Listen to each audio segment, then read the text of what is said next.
Shalom, Bapak Ibu, Saudara-saudari yang dikasihi oleh Tuhan Yesus Kristus. Selamat berjumpa kembali di channel Suara Rohani Kristen. Pada kesempatan malam hari ini, kita akan sama-sama mendengarkan khotbah yang akan disampaikan oleh Ibu Pendeta Dewi Basjir dengan tema Kuasa Roh Kudus yang membakar hati kita. Dan sebelum kita mendengarkan khotbah pada malam hari ini, saya akan membacakan satu ayat firman Tuhan yang terambil di dalam Kisah Para Rasul pasal 1 ayatnya yang ke-8. Tetapi kamu akan menerima kuasa kalau Roh Kudus turun ke atas kamu, dan kamu akan menjadi saksiku di Yerusalem dan di seluruh Yudea dan Samaria dan sampai ke ujung bumi. Amin, amin. Silahkan duduk Bapak Ibu yang terkasih, Shalom. Iya, masih dalam tema tentang kuasa Roh Kudus yang membakar hati kita. Siapa yang masih merasa terbakar sama Roh Kudus? Kalau tidak merasa nanti saya bakar loh. Ya, kita harus terus merasa terbakar oleh kuasa Roh Kudus, karena itu yang membuat kita semangat. Kenapa sampai hari ini saya semangat melayani Tuhan? Orang bilang, ibu tuh gak ada capeknya ya. Tadi malam saya ini baru landing loh dari Sydney. Ya, puji Tuhan, Bapak Ibu, seneng dong kalau lihat saya hari-hari ini di bawah Tuhan terbang ke bangsa-bangsa. Amin. Ya, karena dulu saya dapat peneguhan dari Tuhan bahwa satu saat kamu akan melihat bangsa-bangsa menantikan pengajaranmu, pulau-pulau menanti pengajaranmu. Waktu saya buka mata di kos-kosan yang saya lihat pakaian kotor. Tapi sekarang ketika saya buka mata benar saya lihat Sydney loh. Ya, saya lihat benua Amerika, saya lihat benua Australia, dan itu semua karena anugerah Tuhan. Sebab Tuhan kita, Tuhan yang berjanji dan Dia yang akan menggenapi. Tapi itu terjadi bagi orang yang percaya. Kalau nggak percaya sudah, nggak usah percaya dan Anda tidak akan pernah melihat. Dan saya pernah melihat Bapak Ibu, kenapa saya tetap bersemangat berapi-api melayani Tuhan? Karena ada kuasa Roh Kudus. Ya, kalau Roh Kudus tinggal dalam diri kita, maka ya kalau mau dipikir sekarang saya lebih enak di rumah. Saya siaran di YouTube, gak kemana-mana, urus tanaman di rumah, mainan sama dogi saya. Saya tuh sudah dapat duit dari YouTube, iya gak? Tetapi kenapa? Ya saya masih tetap mau, capek gak? Capek loh. Ya saya bulan ini aja cuma ada 4 hari di Jakarta. Baru pulang dari Israel 2 minggu, terbang ke Semarang, Makassar, Manado, seminar hamba-hamba Tuhan. Lalu pulang ke sini 2 hari langsung terbang ke Sydney, 2 minggu. Capek enggak? Capek. Tapi kuasa Roh Kudus yang membakar hati saya. Karena saya tahu banyak jiwa-jiwa yang menanti. Kemarin kita bikin ada ibadah di Sydney, Bapak Ibu, itu kapasitasnya tidak mencukupi, sampai itu jemaat sampai di luar di jalan. Jadi karena di Australia itu nggak boleh sembarangan, kalau sudah melebihi kapasitas, kalau ada polisi yang datang bisa ditutup tempat itu, bahkan izinnya ibadah dicabut. Jadi terpaksa suruh pulang. Ya jangan berdiri di luar, katanya suruh pulang. Lalu panitia di sana bilang, Bu, kayaknya banyak jemaat ibu yang kasihan kemarin mau ketemu nggak ketemu. Bagaimana kalau Jumat sebelum ibu pulang bikin mesbah doa on-site? Dan mereka siapin tempat, puji Tuhan penuh yang datang di tempat yang agak besar, ya, dan kita bisa beribadah bersama-sama. Saya melihat mereka lapar dan haus akan Tuhan. Ya saudara, di tengah kelesuan hari-hari ini banyak orang sudah tidak lagi bersemangat, sudah nggak mau lagi untuk mencari Tuhan sungguh-sungguh. Biarlah kita tetap berkata, Tuhan aku mau cari Tuhan. Justru di hari-hari ini, di hari-hari yang terakhir, jangan kita menjadi lemah. Dan lihat, tuayan di sekelilingmu itu menguning. Ada begitu banyak jiwa-jiwa yang rindu untuk mengalami lawatan. Saya bersemangat sekali ketika kemarin di Sydney mendengar kesaksian mereka. Dari berbagai gereja yang datang, ada yang dari Katolik, dari Protestan. Mereka bercerita, Bu Debbie, kami mengalami Tuhan. Setelah ikut mesbah doa saya banyak mengalami perubahan. Bahkan ada satu ibu yang berkata, sayang, saya baru melihat channel ibu. Seandainya dari dulu saya sudah melihat dan mendengar firman Tuhan yang ibu sampaikan, mungkin saya nggak cerai sama suami saya.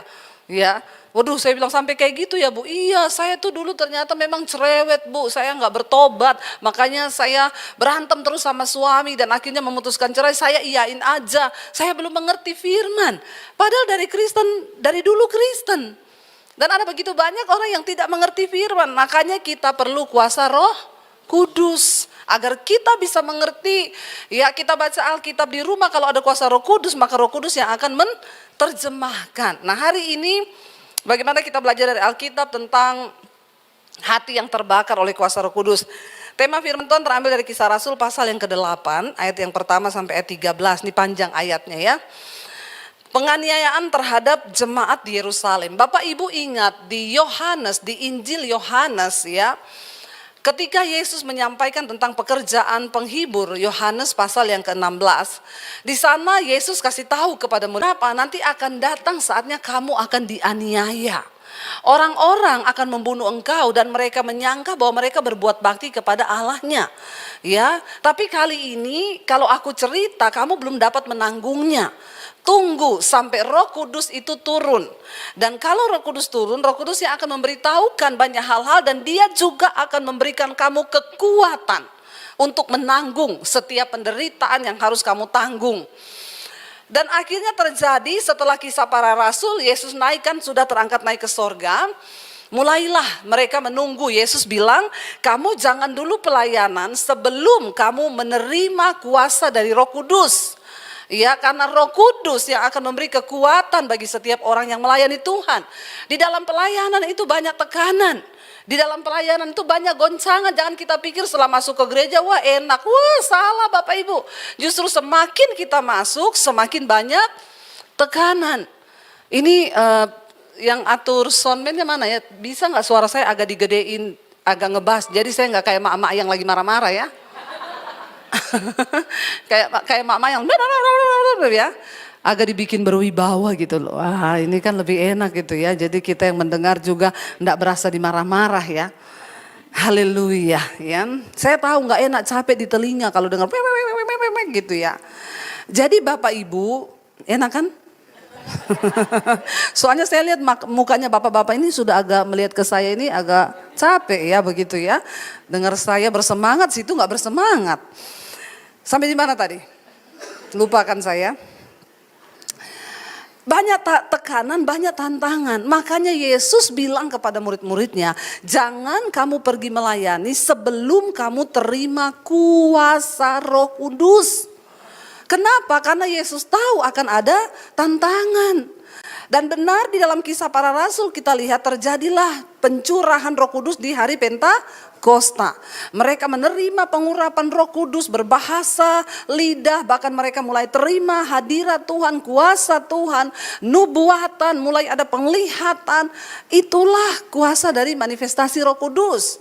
Ya, tapi apakah setelah orang bahasa roh itu sudah otomatis bertobat? Enggak. Ya, bahasa roh itu karunia. Ketika Roh Kudus turun atas seseorang, Alkitab berkata Roh Kudus akan menginsyafkan orang itu, yang pertama akan dosa, kedua kebenaran, ketiga penghakiman. Jadi orang yang dipenuhi Roh Kudus memang ya ada yang tanda awalnya itu berbahasa roh, tapi itu saja tidak cukup, kita harus berbuah. Insyaf akan dosa, kebenaran dan penghakiman. Orang bahasa roh kenceng tapi tetap berdosa, ya itu sama aja, ya tidak selamat juga. Jadi Bapak Ibu dikatakan di situ ketika akhirnya mereka dipenuhi Roh Kudus, maka mulai terjadi kuasa yang dahsyat. Waktu dipenuhi Roh Kudus, tadinya Petrus ini bukan seorang pengkhotbah. Tapi ketika dia dipenuhi Roh Kudus, dia berkhotbah satu berapi-api. Dan Alkitab berkata sekali Petrus berkhotbah, berapa yang bertobat? 3.000. Kalau sekarang saya berkhotbah 3.000 kali, untung-untung satu yang tobat. Jadi ini yang salah di mana ini ya? Pengkhotbahnya atau jemaatnya ini? Ya nggak tahu lah ya. Tapi waktu itu terjadi sesuatu yang dahsyat. Petrus berkhotbah, 3.000 orang bertobat, dibaptis, terima Yesus. Lalu terjadi penuaian jiwa yang begitu dahsyat. Nah, orang-orang Farisi yang melihat hal itu mereka tidak senang. Kok ada ya orang-orang ini setelah Yesus sudah dibunuh mati, mereka membuat banyak mujizat, tanda-tanda. Mereka nggak suka orang bertobat. Lalu akhirnya Petrus dan Yohanes mulai diserahkan kepada mahkamah agama. Mulailah di situ mereka ditentang, disesah, dibawa ke pengadilan-pengadilan rasul-rasul ini. Nah, kita akan baca sekarang di dalam Kisah Rasul pasal yang ke-8 tentang ya di sana dikatakan bagaimana jemaat itu ya mulai dianiaya. Kisah Rasul pasal 8, penganiayaan terhadap jemaat di Yerusalem. Ayat yang pertama kita baca bersama. Saulus juga setuju bahwa Stefanus mati dibunuh. Pada waktu itu mulailah penganiayaan yang hebat terhadap jemaat di Yerusalem. Mereka semua kecuali rasul-rasul tersebar ke seluruh daerah Yudea dan Samaria. Semua mulai dari rasul-rasul, bahkan Stefanus sudah dibunuh. Ya, Stefanus penuh dengan kuasa Roh Kudus pada waktu itu. Dia melepaskan orang, dia mendoakan orang, terjadi kesembuhan, dia diseret ke mahkamah agama. Mereka memfitnah dia karena tidak ada kejahatan, mereka memfitnah. Dia adalah salah seorang murid dari Yesus yang sudah hujat Allah, bahwa yang berkata bahwa dia akan merobohkan bait Allah dan akan membangunnya kembali dalam 3 hari. Dan Stefanus mereka fitnah, dia juga sama mengajarkan pengajaran yang sama. Dia menghujat nama Allah. Lalu Stefanus ditangkap, diserahkan ke semua orang, ya, dia difitnah, ya, dan dirajam pakai batu sampai mati. Dia mati itu di depannya Rasul Paulus. Makanya tadi ayatnya berkata Saulus, waktu itu masih Saulus.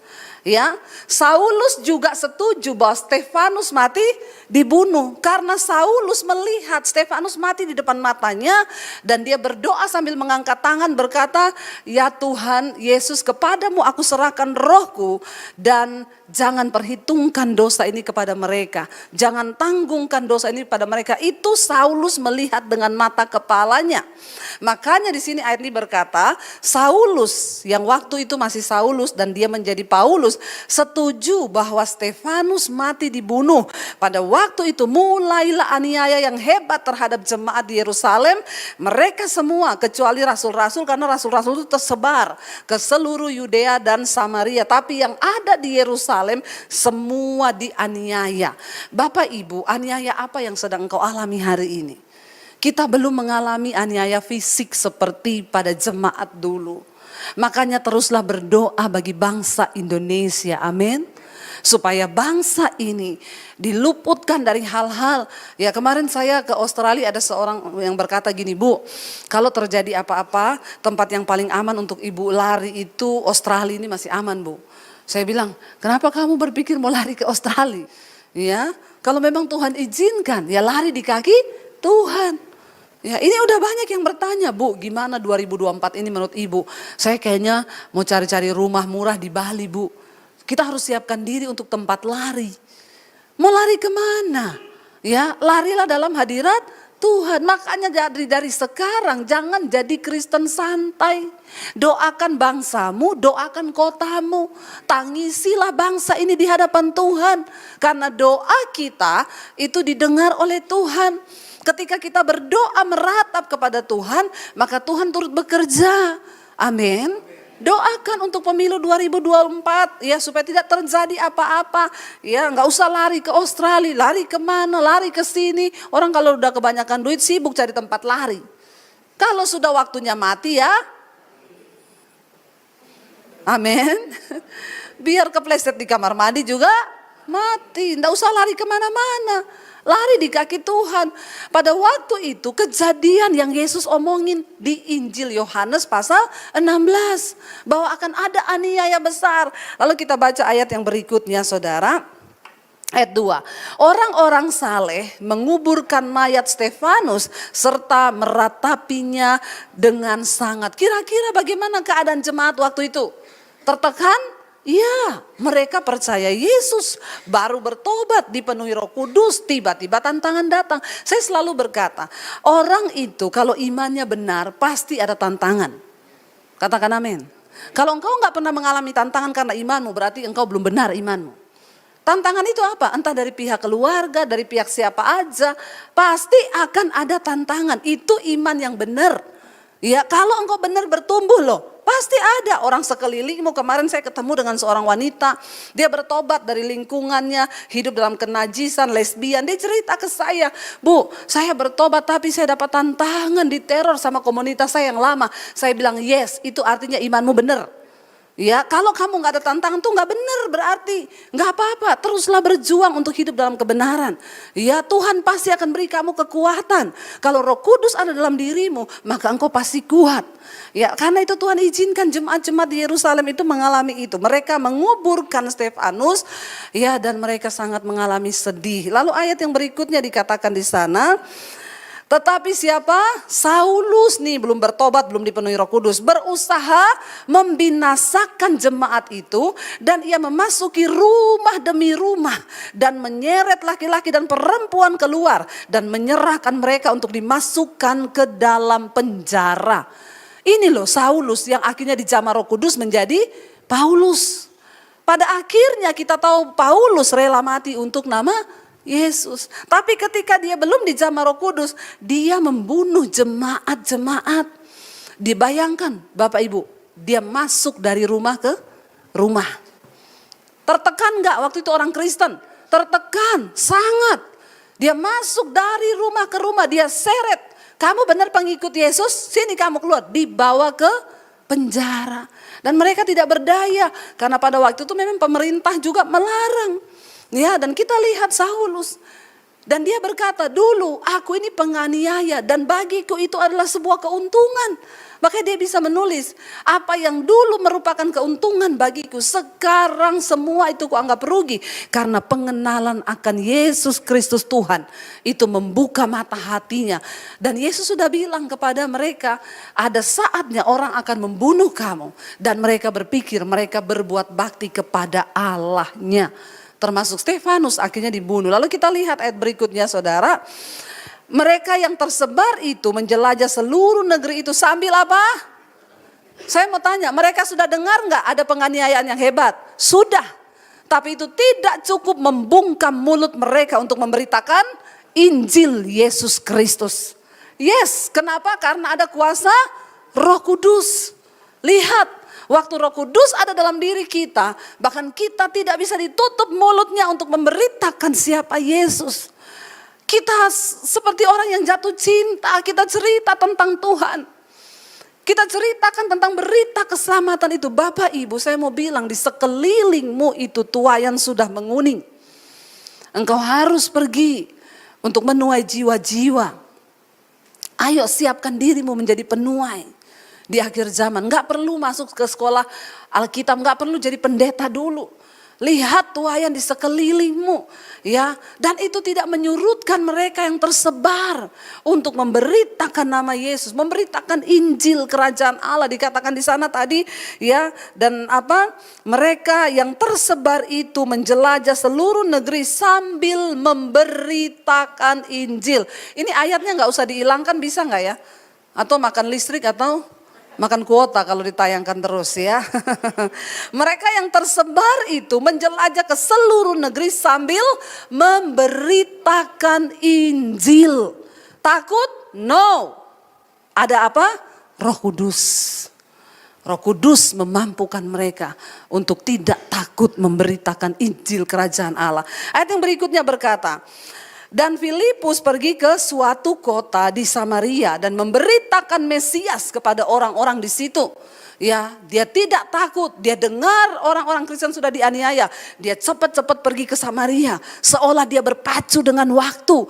Bahkan mereka tidak menyayangkan nyawanya. Apapun yang akan terjadi, nggak peduli. Orang Kristen sekarang baru dikejar debt collector, sudah mau bunuh diri. Saya bilang nggak usah bunuh diri, ntar juga mati sendiri, amin. Ya ngapain repot-repot bunuh diri, gak usah bunuh diri. Nanti juga kalau sudah waktunya mati kok. Ngapain mau bunuh diri karena masalah, hello. Hadapi masalahmu. Apa yang kita alami belum seberat dengan apa yang dialami orang Kristen mula-mula. Mereka diseret, bayangkan orang masuk ke rumah demi rumah. Untuk mencari orang yang katanya pengikut Yesus. Tidak mudah Bapak Ibu. Tapi itulah perjuangan iman. Dan mereka yang bertahan sampai akhir, mereka akan memerintah bersama Kristus nanti di dalam kerajaan sorga. Dikatakan Filipus gak takut, dia pergi ke suatu kota di Samaria memberitakan Mesias kepada orang-orang yang ada di situ.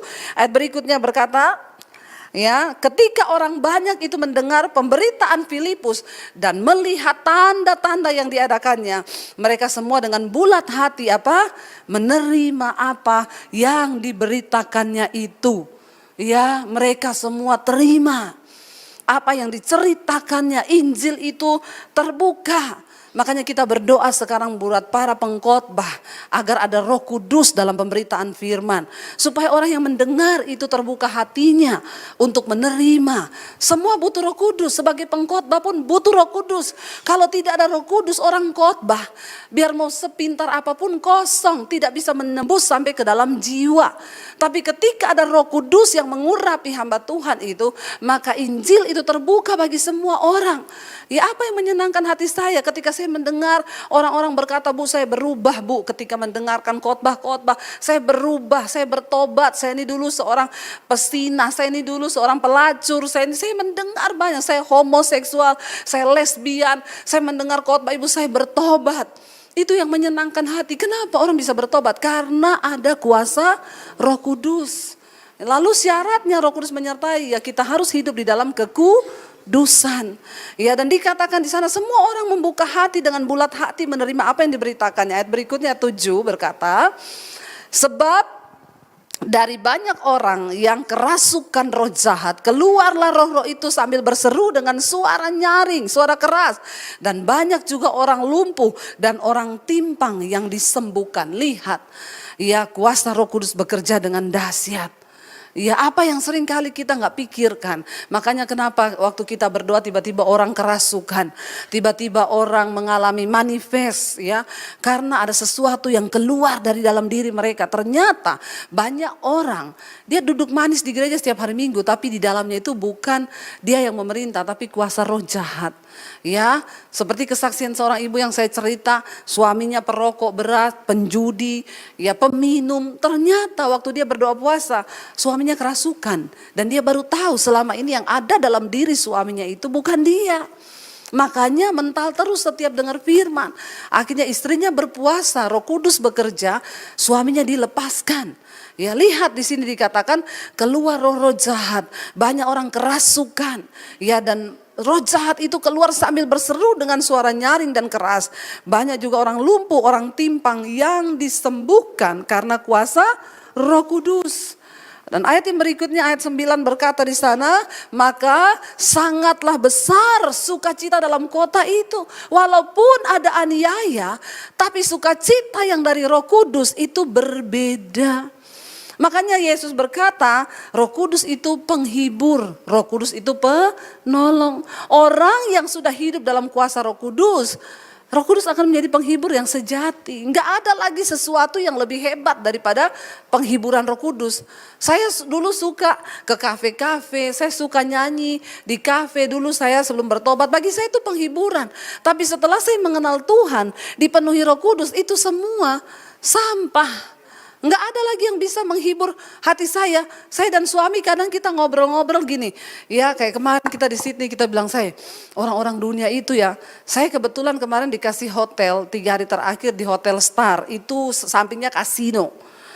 Saya lihat saudara, orang-orang yang pergi main judi di kasino itu oma-oma tua, opa-opa tua, ada juga perempuan. Ya, mereka itu pergi main ke kasino situ. Saya sama suami tanya begini, ngomong, mereka itu ngapain ya? Mereka ngapain ya ke situ, kata suami saya, cari hiburan. Ya itulah hiburan mereka. Mereka habis-habisin duit di situ. Nanti kalau habis dia kerja lagi, cari duit lagi. Nanti kalau sudah ada duit dia main judi lagi. Saya lihat penampilan, bajunya lusuh. Dia gak beli baju yang bagus, habis buat judi. Dia gak beli sepatu yang bagus, habis buat judi. Penampilan mereka lusuh, tapi mereka tuh bawa uang banyak datang ke situ untuk judi. Tapi itulah hiburan. Saya bilang ke suami, ya mereka itu kalau kita lihat mereka ke night club, mereka dugem, ya itu mereka tuh ngapain ya? Suami saya bilang, ya cari penghiburan. Kenapa Yesus berkata Roh Kudus itu penghibur? Karena Tuhan tahu manusia itu butuh hiburan. Amin. Jadi hiburan itu ya bukan ketika kita liburan, healing ya. Healing pulang pusing. Duitnya habis ya. Orang pikir jalan-jalan ke luar negeri itu healing. Ya, itu bukan healing. Kalau engkau pulang juga habis duit, pusing 7 keliling, bener nggak? Jadi pusing 7 keliling, bukan healing lagi. Saya kemarin di Sydney sempat mereka bilang, Bu, ibu bersyukur, ibu masih dapat 1 hari pembukaan Vivid di Sydney. Itu festival terbesar, ya, di mana ya ikonnya kota Sydney itu yang keong itu, ya keong mas. Di Jakarta juga kita punya. Keong masnya itu berubah-ubah warna, ya dikasih laser jadi biru, jadi kuning, jadi hijau. Ya, jadi ibu nanti lihat, ini adalah festival yang ditunggu-tunggu orang, bukan cuma Australia, Bu, seluruh dunia. Setiap kali festival itu 3 juta orang datang. Memang malam itu ramai sekali Australia. Nah, malam itu juga kita ada onsite, ibadah onsite. Terakhir saya di situ karena Sabtu saya pulang. Saya berpikir, saya bilang sama suami, ada nggak yang datang ini onsite kita ya? Karena ini pembukaannya Vivid loh. Kita ini juga kok yuk bikin acara nggak mikir ya. Tapi saya pikir kalau orang-orang itu sudah dalam Tuhan, mereka pasti akan cari Tuhan lah. Ya, penghiburannya itu di dalam Tuhan, bukan itu. Dan puji Tuhan, Mesbah Doa onsite penuh malam itu. Dan setelah itu saya diajak makan, panitianya sana bilang, Bu, ya nggak ada salahnya, yuk kita lihat. Ini setahun sekali, kebetulan ibu ada di malam pembukaan. Ya sudah, habis makan malam kita jalanlah ke situ. Udah dinginnya setengah mati. Saya sampai di sana bilang, mana Bu? Ya, bagusnya mana? Itu loh Bu. Saya gini, cuma itu? Cuma ini yang dilihat 3 juta orang datang ke sini? Iya Bu, bagus kan? Keongnya berubah-ubah warna. Saya gini, mana itu? Bapak Ibu, saya tuh sampai bingung, apa saya yang kelainan? Kata suami saya gini, enggak say, orang-orang di sini ini kurang hiburan. Jadi mereka tuh lihat gitu kayak terhibur banget gitu ya.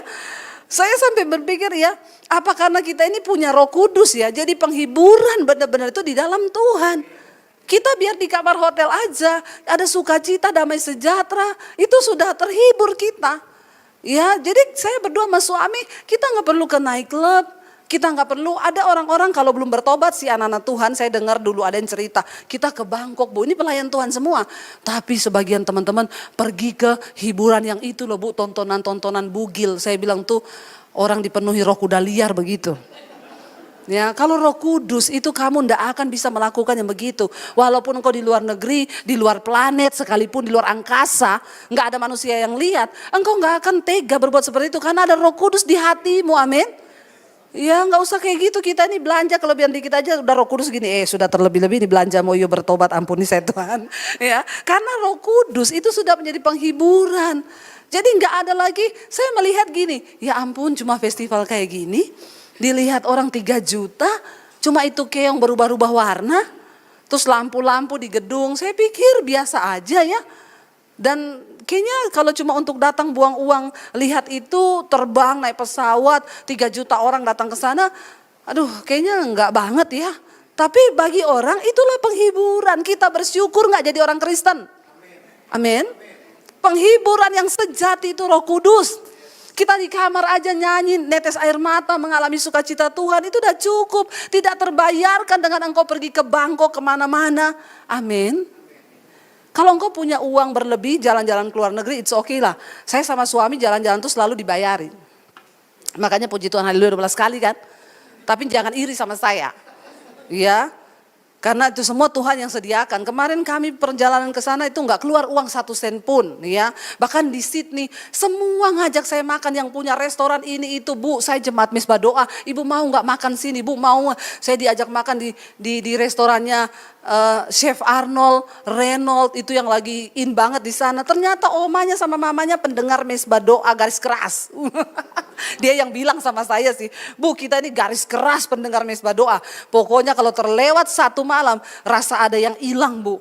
Puji Tuhan. Tapi ya saya melihat di sini bahwa Tuhan tuh dahsyat. Mereka udah bilang, ayo Bu sebulan sekali lah ke sini. Jangan nanti yang di Indonesia marah. Ini aja Mesbah Doa onsite yang minta di Surabaya, Makassar, Manado belum saya iyain. Kok di Sydney sudah loh. Tapi biar rencana Tuhan yang terjadi, apa yang gak pernah kita pikirkan itu yang Tuhan sediakan. Bapak Ibu kita bersyukur dalam Tuhan, ada sukacita di dalam kota itu karena Roh Kudus melawat. Apa yang bisa menjadi sukacita bagi seorang manusia? Waktu jiwamu dibebaskan oleh Roh Kudus. engkau nggak pusing, nggak puyeng. Saya ngomong ini bukan karena hari ini saya diberkati. Dari saya masih miskin dulu, ikut Tuhan di dalam tekanan.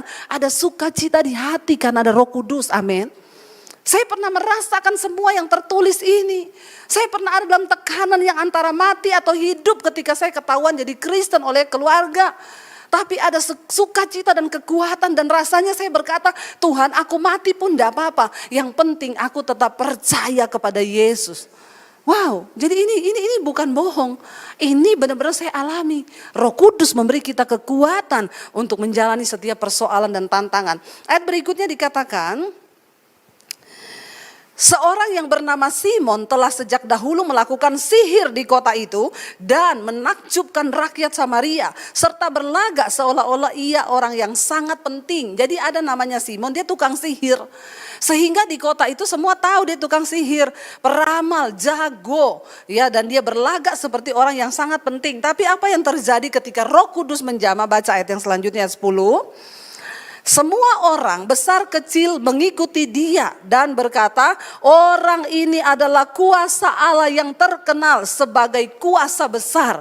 Bayangkan, ya, manusia tukang sihir dipuji semua orang besar dan kecil di kota Samaria. Mereka bilang orang ini berkuasa, orang yang paling terkenal karena dia punya kuasa Allah yang maha tinggi. Coba kita lihat ayat yang ke-11, berkata di sana, dan mereka mengikutinya karena sudah lama ia menakjubkan mereka oleh perbuatan sihirnya. Memang manusia itu membutuhkan kuasa, tapi ingat setan juga punya kuasa. Jadi setan bisa bikin, bahkan Yesus berkata di akhir zaman nanti antikris bisa bikin api turun dari langit. Ya, api loh turun dari langit. Sehingga semua orang akan percaya dan takjub. Makanya ikut Yesus, jangan cuma cari yang enak-enak, amin. Bayar harga sekalipun menderita. Ayat yang berikutnya dikatakan orang mengikut dia, ayat 12. Tetapi sekarang mereka percaya kepada siapa? Filipus yang memberitakan Injil tentang kerajaan Allah dan tentang nama Yesus Kristus. Dan mereka memberi diri untuk dibaptis, baik laki-laki maupun perempuan. Dulu orang-orang ini penggemar beratnya Simon tukang sihir. Tapi ketika Filipus datang dengan kuasa Roh Kudus memberitakan nama Yesus, mereka sekarang percaya kepada perkataan Filipus, menyerahkan diri untuk dibaptis. Roh Kudus sanggup membuat orang yang tadinya terikat dengan kuasa gelap akan berbalik untuk mengikuti Tuhan. Lalu ayat 13 berkata di sana, Simon sendiri juga menjadi percaya dan sesudah dibaptis ia senantiasa bersama-sama dengan Filipus dan takjub ketika ia melihat tanda-tanda dan mujizat-mujizat besar yang terjadi. Bahkan bukan hanya orang-orang yang mengikuti Simon, tapi Simon si tukang sihir juga dijamah Roh Kudus. Bapak Ibu, kita melihat di sini ketika kita tinggal bersama Roh Kudus, maka banyak hal yang Roh Kudus sanggup lakukan. Saya ingat dulu saya mau disantet sama satu orang. Dia itu ya punya kuasa gelap dan istrinya itu pernah membawa saya ke kamarnya. Istrinya bilang gini, Bu, lihat loh suami saya itu sering nyantet orang. Coba Ibu lihatin, saya masuk ke kamarnya gelap gitu, ada kamar khusus dia bersemedi. Di situ ada paku-paku dibentuk mukanya orang, kepalanya orang, mata, hidung, mulut. Kata istrinya gini, dia kalau santet orang ya Bu, nanti dia tinggal tusuk nih pakai paku di mana yang dia mau tusuk. Orang itu bisa gila, bisa tiba-tiba kerasukan. Aduh, saya juga merinding. Tiba-tiba bapak itu satu saat dia tuh nggak seneng lah sama saya. Saya juga nggak tahu, mungkin karena rohnya beda. Lalu dia terucap sama saya gini, lihat ya kamu, dalam waktu 3 hari saya bikin kamu jadi gila. Waduh, saya takut. Kenapa? Karena saya pernah lihat dengan mata istrinya tuh tunjukin tempat ritual, di mana dia tuh sering santet orang. Aduh, saya ketakutan, saya jadi kepikiran. Waktu saya bilang, Tuhan, aduh, apa yang harus saya lakukan? Roh Kudus dalam diri saya berkata, jangan takut. Ambil doa puasa 3 hari. Kamu doa puasa. Kalahkan. Terus saya baca Alkitab, dapat di Yesaya. Setiap panah-panah api yang dipanahkan kepadamu akan aku balikan. Dan tidak ada satupun yang akan mengenai dirimu. Saya bilang, Tuhan, jangan dibalikin Tuhan. Ampuni aja orangnya. Saya berdoa dalam nama Yesus. Saya puasa saudara. Hari pertama saya puasa, Saya puasa 3 hari full, ya bagus buat yang mau diet, langsung turun 5 kilo. Coba saja, ya kalau Tuhan gak suruh tapi jangan pingsan nanti kau. Ya saya minum air putih 1 hari 1 gelas saja. Ya supaya nggak kekurangan cairan, itu di badan saya keluar bintik-bintik merah semua. Saya puasa hari yang pertama nggak terjadi apa-apa, hari yang kedua Bapak itu kerasukan. Bapak itu kerasukan, hari yang ketiga dia datangi saya. Dia bilang, saya akui imanmu. Kenapa Pak? Saya coba santet kamu, santetnya berbalik menyerang saya. Saya kerasukan. Saya bilang, saya ingat yang Roh Kudus sampaikan ayat itu. Panah-panah api dari si jahat akan aku kembalikan. Lalu saya bilang, Bapak, saya mau berdoa buat Bapak. Bapak jangan main-main. Tidak ada kuasa lain yang bisa menandingi kuasa nama Yesus Kristus Tuhan. Itu nama di atas segala nama. Itu adalah kuasa Roh Kudus. Saya mau berdoa buat Bapak hari ini. Bapak mau? Iya, dia bilang. Memang saya panggil ibu ke sini untuk berdoa buat saya. Orang mereka-rekakan yang jahat tapi Roh Kudus sanggup membalikannya. Lalu saya berdoa buat dia. Bapak Ibu, ya itu yang terjadi. Tukang sihir pun bertobat. Kenapa? Karena ada kuasa Roh Kudus. Jadi hari ini biar kuasa Roh Kudus berkobar di hati kita, maka Roh Kudus akan menghancurkan dosa-dosa mungkin yang masih melekat dalam hidup kita, amarah, kepahitan. Kita mungkin gak usah bicara sihir ya, bicara yang tiap hari aja ini loh, marah-marah. Amin Bapak Ibu. Ya, yang tiap hari suami istri berantem itu, kita belum menghadapi yang aniaya mau dianiaya dengan pisau atau pedang nih, belum, baru aniaya suami istri aja nih. Ya, banyak yang sudah mau menyerah, banyak yang udah mau cerai, banyak yang udah angkat tangan. Memang orang Kristen sekarang sih terlalu nyaman sih. Mungkin karena kurang aniaya makanya imannya melempem. Ya, cuma masalah rumah tangga mau cerai. Ya, 2022 kasus perceraian di Indonesia tercatat 500.000 kasus. Bayangkan, ya dan alasan pertama adalah perselingkuhan. Itu karena sudah terlalu nyaman, tiap hari main HP, nggak ada tantangan toh. Akhirnya imannya terlelap, selingkuh. Yang kedua, masalah ekonomi keluarga. Indonesia membutuhkan Roh Kudus. Diawali dari mana? Gereja Tuhan. Amin. Minta buka hati, bilang Tuhan berbicara bagi kami. Roh Kudus masuk dalam diriku. Roh Kudus sampaikan apa yang Tuhan mau. Saya berdoa buat setiap kita jangan jadi jemaat yang tidur. Tapi bangkit imanmu. Saya undang para imam musik, kita mau nyanyi hari ini. Rohmu yang hidup penuhiku Tuhan. Bilang kami buka hati untuk jamahanmu. Biar Roh Kudus mengubah hidup kami. Roh Kudus mengubah setiap karakter kami. Memerdekakan kami dan memberikan kami kekuatan untuk bertahan di dalam setiap aniaya dan juga tekanan hidup. Bangkit berdiri bersama Bapak Ibu. Bapak Ibu, saudara-saudari yang dikasihi oleh Tuhan Yesus Kristus. Kita telah bersama-sama mendengarkan khotbah yang telah disampaikan oleh Ibu Pendeta Basjir dengan tema kuasa Roh Kudus yang membakar hati kita. Kiranya lewat khotbah yang telah kita dengar pada malam hari ini memberkati setiap kita orang percaya. Dan di akhir video ini kita akan sama-sama menyaksikan suatu renungan firman Tuhan yang akan disampaikan oleh Ibu Cornelia. Selamat menyaksikan. Tuhan Yesus memberkati. Selamat malam Bapak, Mama, anak-anak yang diberkati oleh Tuhan. Pada malam hari ini mari kita kembali lagi mau membaca firman Tuhan dan merenungkan firman dalam kehidupan kita selagi kita ada. Sehingga di mana Pemazmur pasal 62 ayat pertama hingga ayat yang ke-13, di mana judul bacaan perasaan tenang dekat Allah. Dalam ayat yang pertama, untuk pemimpin biduan Mazmur menurut Yedutun Mazmur Daud. Dalam Mazmur semata-mata Daud hanya mempermuliakan nama Tuhan. Dia bermazmur bagi Tuhan, bernyanyi dan mengagungkan kebesaran Tuhan dalam hidupnya. Dan Daud katakan dalam satu hari dia memuji Tuhan 7 kali sehari sehingga dia aman. Dengan demikian di dalam ayat yang kedua, hanya dekat Allah saja aku tenang. Daud katakan lewat firman Tuhan bahwa dia dekat Allah saja dia aman.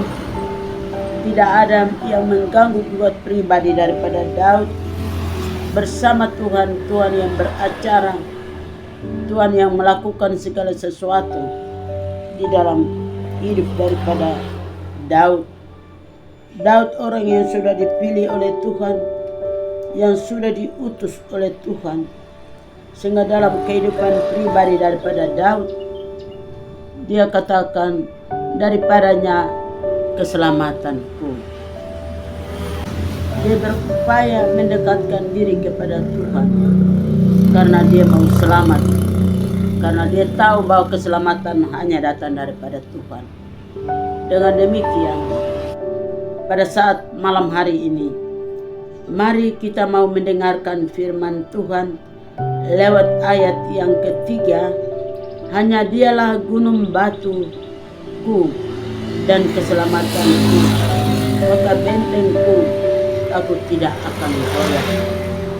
Ternyata di mana Daud katakan hanya dekat Allah saja dia aman, dan Allah itu adalah kekuatan daripada Daud, karena dia percaya bahwa di dalam Tuhan kekuatan yang dia pakai adalah milik kepunyaan Tuhan, dan dia siap untuk memuji memuliakan nama Tuhan. Dia tidak akan goyah, dia aman karena Tuhan adalah kota benteng keselamatannya. Dalam ayat yang keempat, Bapak Mama Saudara sekalian yang diberkati oleh Tuhan,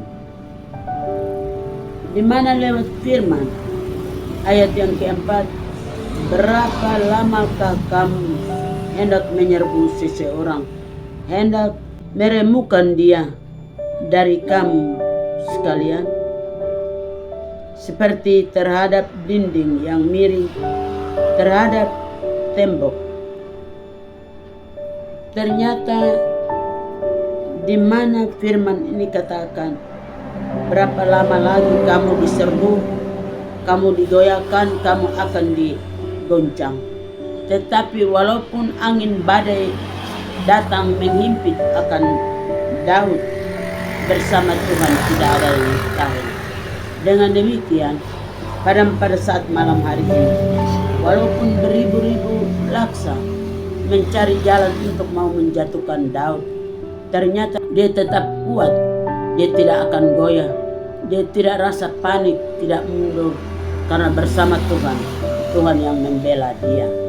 Bapak Mama Saudara sekalian yang diberkati oleh Tuhan, di mana dalam ayat yang kelima,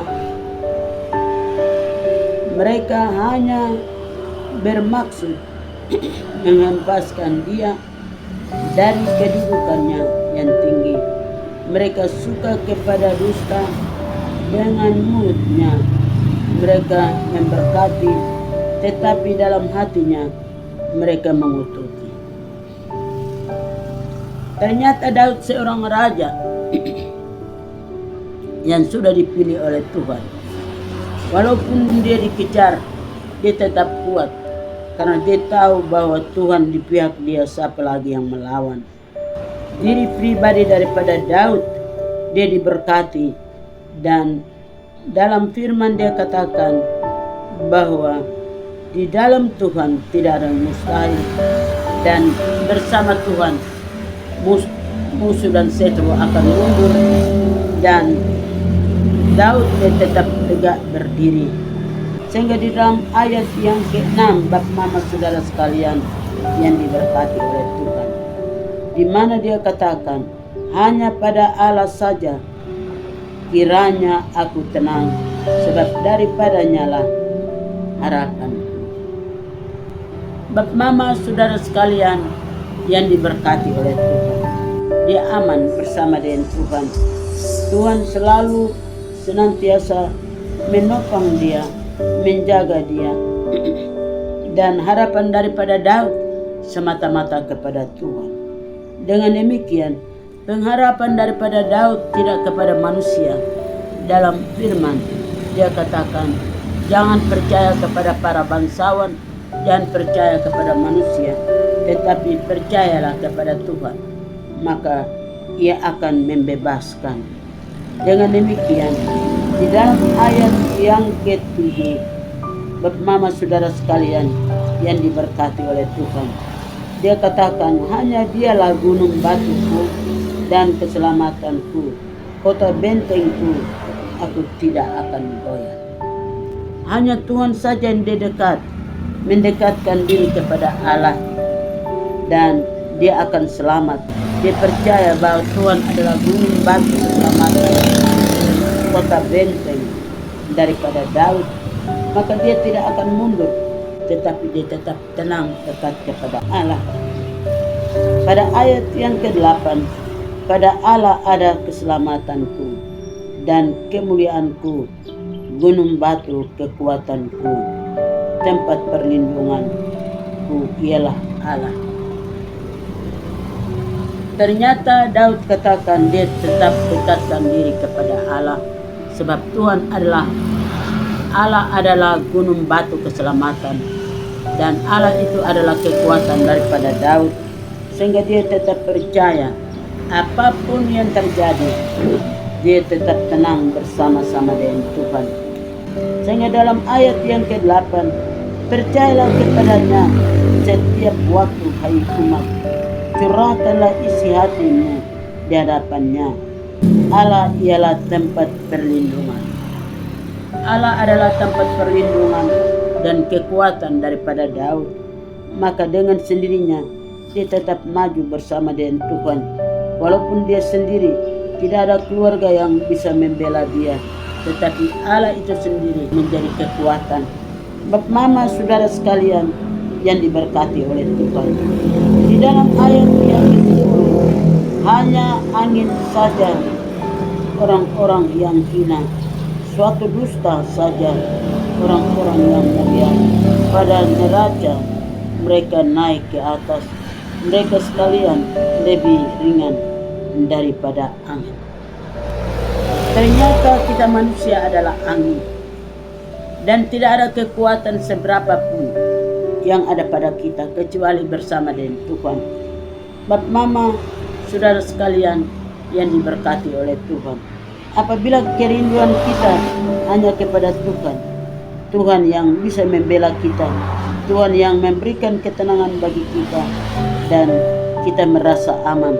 Dengan demikian, pada ayat yang ke-11, janganlah percaya kepada pemerasan, janganlah menaruh harapan yang sia-sia kepada perampasan. Apabila harta makin bertambah, janganlah hatimu melekat padanya. Ternyata di dalam ayat yang ke-11 ditegaskan, tidak boleh hati kita melekat kepada harta benda kita, tetapi hati kita melekat kepada Tuhan, agar apapun yang terjadi, Tuhan membela kita, Tuhan menjaga kita, memelihara kita, Tuhan bisa sanggup mengeluarkan kita dari kesesakan. Dengan demikian, di dalam ayat yang ke-12, satu kali Allah berfirman, dua hal yang aku dengar, bahwa kuasa dari Allah asalnya. Kita merasa lega dalam pertolongan Tuhan. Kita percaya bahwa dalam kuasa Tuhan, Dia memberikan 100% kepada kita. Kita punya kerinduan, kita hanya perserahkan hidup kita kepada Tuhan. Allah ambil alih, Allah membantu kita dalam segala hal. Bapak Mama Saudara sekalian, anak-anak yang diberkati oleh Tuhan yang adalah sahabatnya Tuhan. Ayat yang terakhir, dan padamu juga kasih setia ya Tuhan, sebab Engkau pembalas setiap orang menurut perbuatannya. Biarlah dengan firman pada malam hari ini, kita pulang ini menjadi satu kekuatan bagi kita. Apabila kita pegang teguh akan firman, kita kuat bersama dengan Tuhan. Kita akan menang bersama dengan Tuhan. Mulai dari malam ini sampai Tuhan datang.